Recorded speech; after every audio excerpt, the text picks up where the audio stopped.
L.A. officials and Governor Newsom continue to condemn violence and vandalism with the ongoing unrest as they also continue to push back against the Trump administration. The governor just today taking new legal action over the use of National Guard troops and Marines in L.A. And Newsom and Trump continuing to lob attacks at each other over the deployment, and now even a phone call. Our political reporter Greg Lee is here now, continuing to follow the back and forth, and joins us now with the latest. Heather, Alex, good afternoon to you. This standoff between the Trump administration and state leaders growing more tense by the moment. Marines and members of the National Guard continue to arrive in L.A. today. This afternoon, a federal judge scheduled a hearing for 1:30 on Thursday on the state's request to restrict how military members can be used.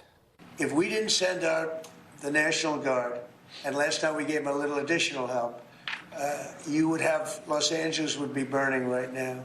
President Donald Trump standing by his decision to deploy up to 4,000 National Guard troops and 700 active duty Marines into Los Angeles over the objection of the governor and the mayor. It's a deliberate attempt by Trump to incite unrest, test the limits of executive power, and distract from the lawlessness of his administration. Overnight, more arrests in downtown as a group of rioters clashed with police following mostly peaceful demonstrations. As more troops and Marines arrive, Governor Newsom ramped up his legal fight, filing an emergency request asking a court to block the administration's use of the military.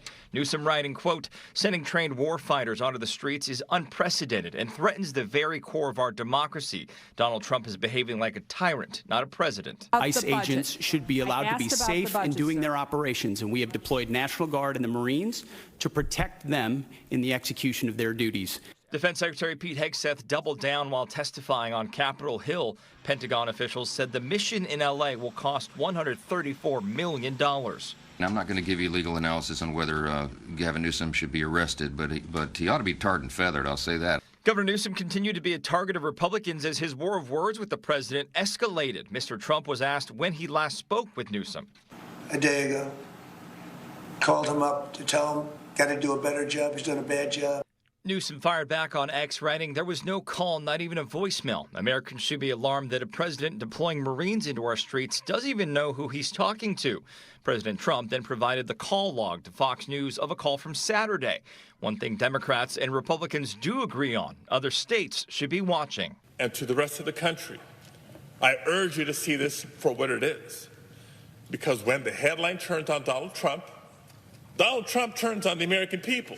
I can inform the rest of the country that when they do it, if they do it, they're going to be met with equal or greater force than we met right here.